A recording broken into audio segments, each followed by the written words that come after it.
substances. Let's talk about those. So, Immaculate is from this year, 2024, and it's about Cecilia, a woman of devout faith, is warmly welcomed to the picture-perfect Italian countryside, where she is offered a new role at an illustrious convent.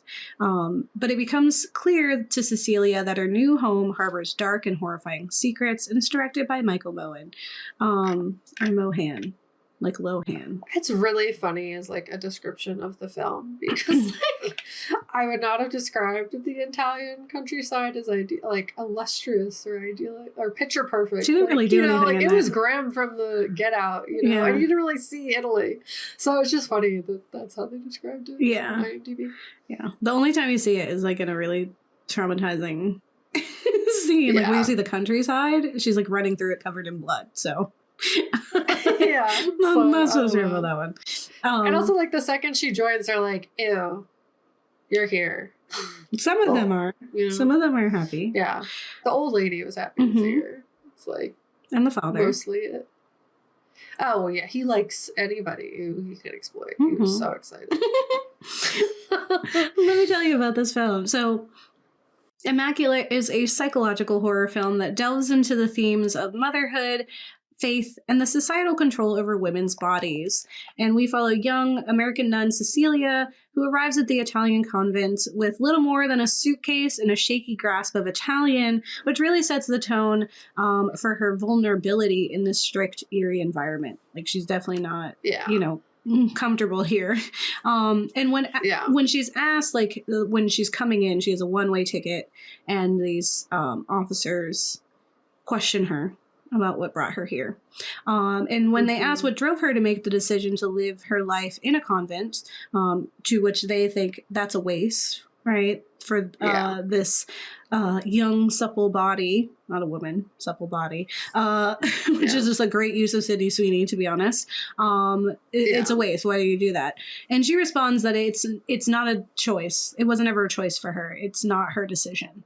Like, it was, she kind of alludes to it being like fate. Like, of course you do that. Like, this is what God wants her to do. But that idea, this like illusion of choice and like not having any choice comes up a lot in the film. But we're right at the gate. She can't speak Italian, but she knows what these men were saying because of the way that they're looking at her. She's creeped out immediately. Yeah. And we'd already seen how dark the convent could be, because when the film starts, it introduces us to the convent with these red-veiled nuns who bury a novice alive for trying to escape. Like, that's our introduction to this place. So we're like, she's going into some danger. We don't know what they're doing, but it's not good. But Cecilia does settle into this safe haven where the nuns care for each other and have established themselves as a home for wounded birds, right? This women who have nowhere else to go, who have no choices. Right. And Cecilia spends her days caring for aging nuns and forming a bond with Sister Gwen, who shares a cynical outlook on Father Sal and the convent's culture. And Gwen is an agnostic who sought refuge in the convent to escape an abusive ex. She does not trust men, reasonably. And this is a place full of mostly women. So she'll do her duty, whether God is there or not. This is a safe place, and she gets a free meal and a bed. But the isolation is palpable, and it's amplified by the language barrier and the oppressive control exerted by the nuns and priests, who see her more as a vessel for their hopes than an actual person. And her happy nunnery life is quickly halted after some unsettling nightmares and interactions with older nuns who are mentally unwell. And things take a further turn when Cecilia unexpectedly vomits, hinting at her mysterious pregnancy. It is the Immaculate Conception. Yep. The male authority figures. Good. I was gonna say, it's like the title means something. Yes. I remember Gabe, I said Inception. Right? Yeah. Like, no.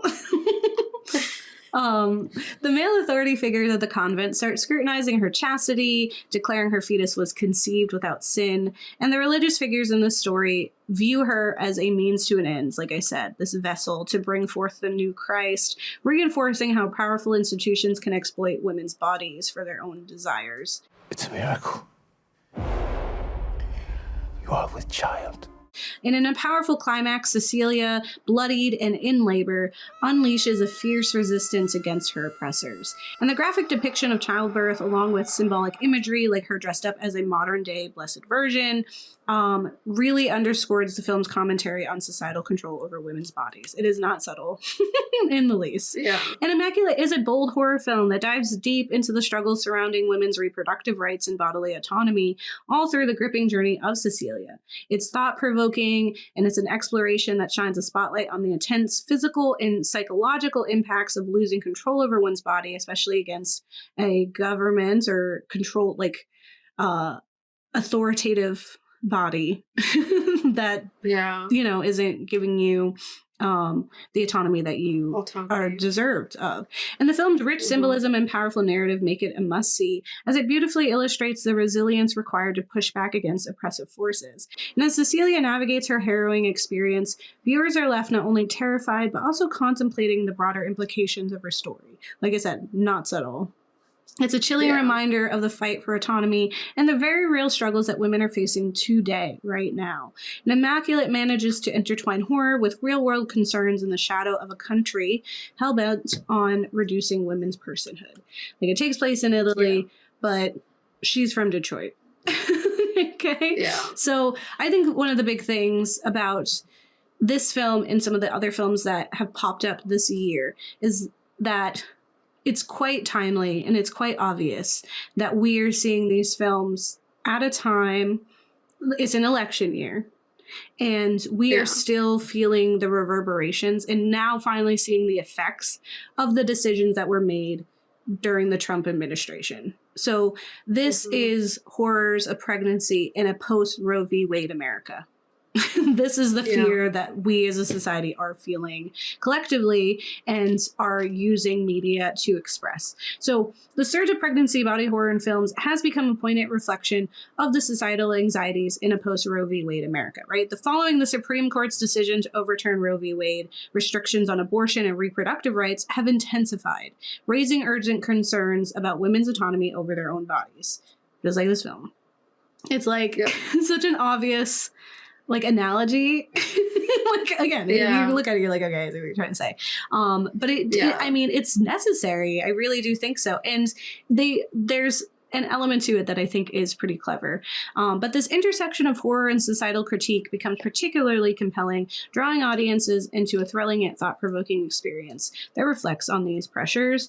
Horror has always had a really great place in, like, cinematic history as expressing the woes and concerns and traumas of people at any given moment. And so this is a way to express some of those fears and anger that we would be feeling. So filmmakers are harnessing the horror genre to critique these pressing issues, presenting pregnancy and childbirth in unsettling and graphic ways. So you have Immaculate, The First Omen, Apartment 7A, and Alien Romulus, who all dive into the chilling theme of invasive pregnancies born from non-consensual encounters. And each narrative brings a unique twist to the concept of pregnancy, transforming it into a metaphor for the loss of bodily autonomy. And these films don't just touch on the horror of unwanted pregnancies, they plunge us into the deep, unsettling waters of violation and control. They resonate with viewers by amplifying societal anxieties about reproductive rights and consent, creating a haunting reflection of the real-world struggles.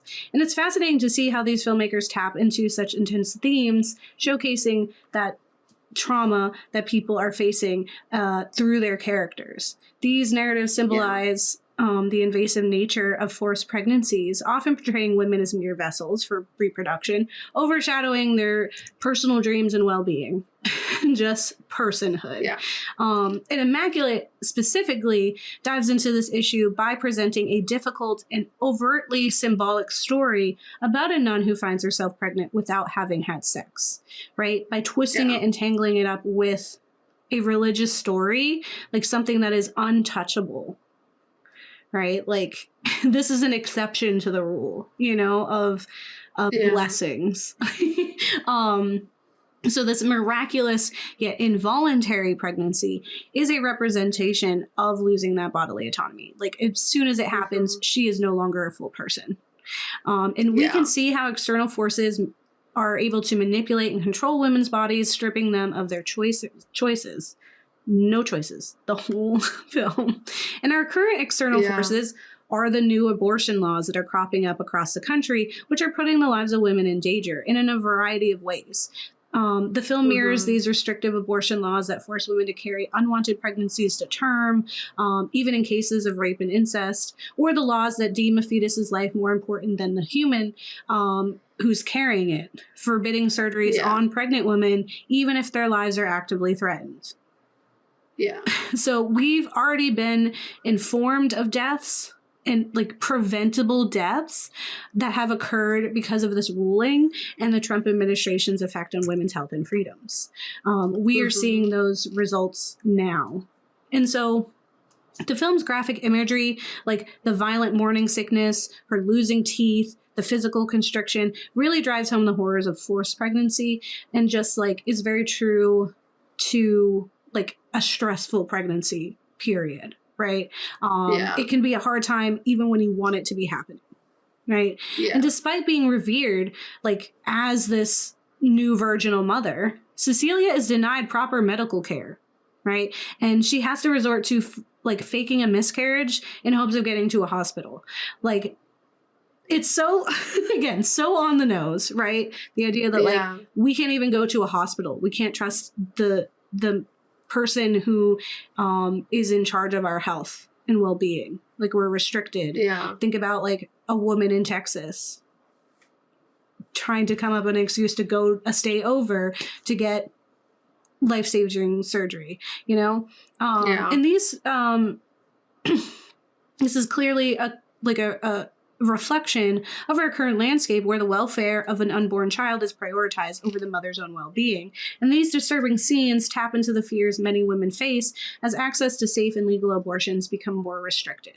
Because it's removing safe abortions does not get rid of all of them. It just gets rid of the ones that are safe.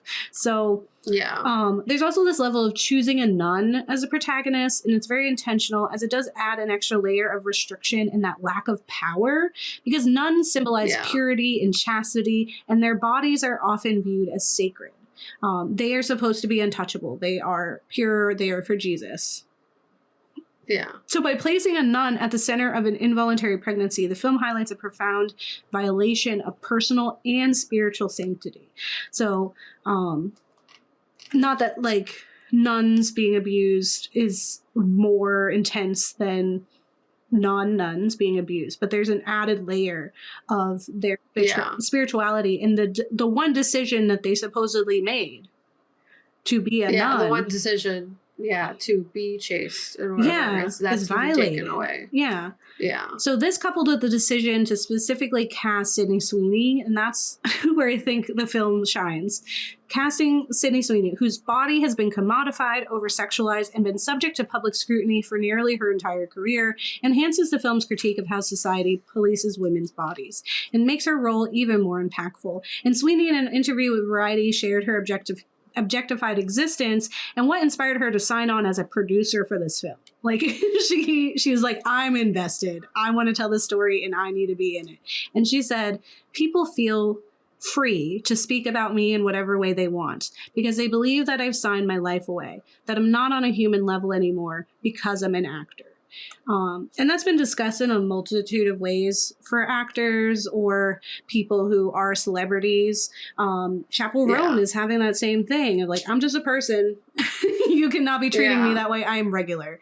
And as Cecilia is adorned in flashy garments, much unlike her chaste and pious nun uniform, she's the new Virgin Mother, only significantly more heartbroken and terrified. And we see how this miracle is more nightmare to the young woman. And we see this powerful close-up shot where Cecilia's inner conflicts is shown as she stands frozen, tears in her eyes, feeling trapped in a situation she never agreed to. She just wanted to be a chaste nun. She just wanted to give back to Jesus for saving her life, right?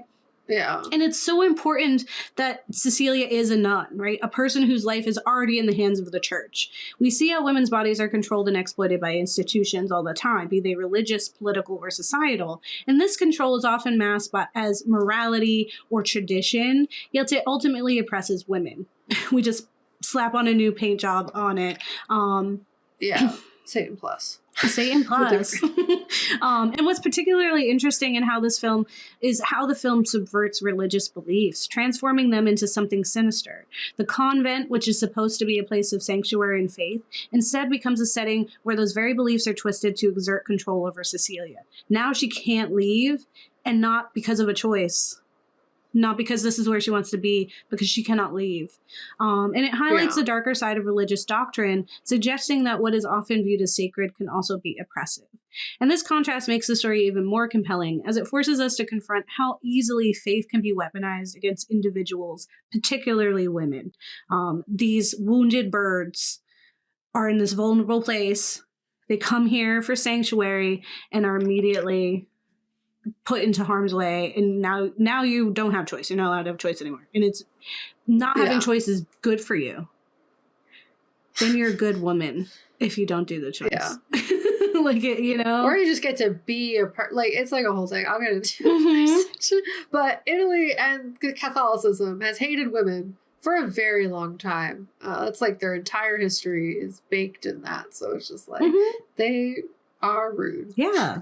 Really, like Catholicism for sure. I mean, just the Bible, the King James Version, is so manipulated from the original text and removes all autonomy of women in it. It took out all the autonomy of women. It took all of the agency from the women, and the books that were written by women. Right? It makes you know Mary Magdalene into someone that they would consider less than when she was an equal. And it's this is blasphemous. That's the whole thing. But it's because of the different versions of the Bible that were created. It's specifically the King James Version, which is just wrong. It was just like he had a lot of money. So he printed it. We did that. We covered that. So so there's that level, like the convent being trapped there as opposed to finding solace and refuge in these walls. Now it's a prison. And then there's the male authority figures, which are the priests, who represent these powerful institutions that impose their will on the women's reproductive choices. Father Sal and the other priests, the ones who aggressively question Cecilia's loyalty, belief, and chastity, do not care about Cecilia in the least. They view her as the vessel for their savior, and the abuse that they put her body through nails that point home. They don't care what shape her body is in the end, because hers is not the body that matters. It's the baby that it was maybe a monster. We don't even see it. And as Margaret Atwood's dystopian novel, The Handmaid's Tale, cautioned, the convergence of far-right politics, male dominance, and religious ideologies can lead to women's bodies being treated as state property, subjected to cruel restrictions and control. And we inch closer and closer to that unfortunate future every day. The election's coming. The election maybe even is here. I don't remember when we are posting this episode. So this might even be more intense. So maybe I'll have an addendum.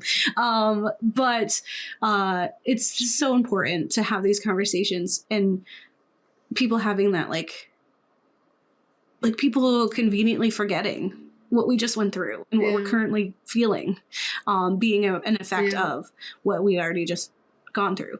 But also in Handmaid's Tale thing, Sydney Sweeney was in the Handmaid's Tale show as Eden. But overall, the film mirrors this loss of autonomy and emphasizes the invasive control exerted by legal and societal forces over women's reproductive choices. And Immaculate is not just a horror film, it's a compelling commentary on the ongoing struggles for reproductive rights in today's society, and it is not at all subtle about it. No. She didn't want that baby. Yeah. It wasn't and hers. It's also like the history of the Catholic Church is also not subtle. Like it's just blatantly messed up at the end of the day. Like this is like very much like everything that happened in this film happens actively. Maybe not like them doing genetic modifications to make the next coming of Christ, but like abuse of women, abuse of people, perpetuation and manipulation of the Bible because no one else can read it because it's in Latin or whatever language. Like, you know, we've been doing this for years, since the birth of capitalism. That was the birth of capitalism. They made it all. Everything that we experience today, they started. So this is Kat doesn't like the Catholic Church, just so everyone is aware. I wrote my senior thesis in college about it. Basically how trash and hypocritical the Catholic ruined Church is. everything. So if you love Catholicism, or specifically like the Catholic Church, I'm sorry. You probably shouldn't be listening to this episode. You probably shouldn't. It's not for you. This episode. We're gonna work on the keywords so that you don't find us.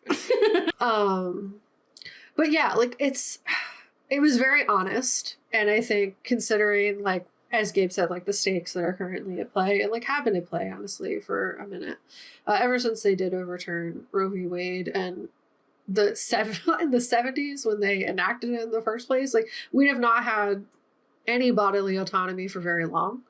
And it's pretty not typical fully, ever. Yeah, no.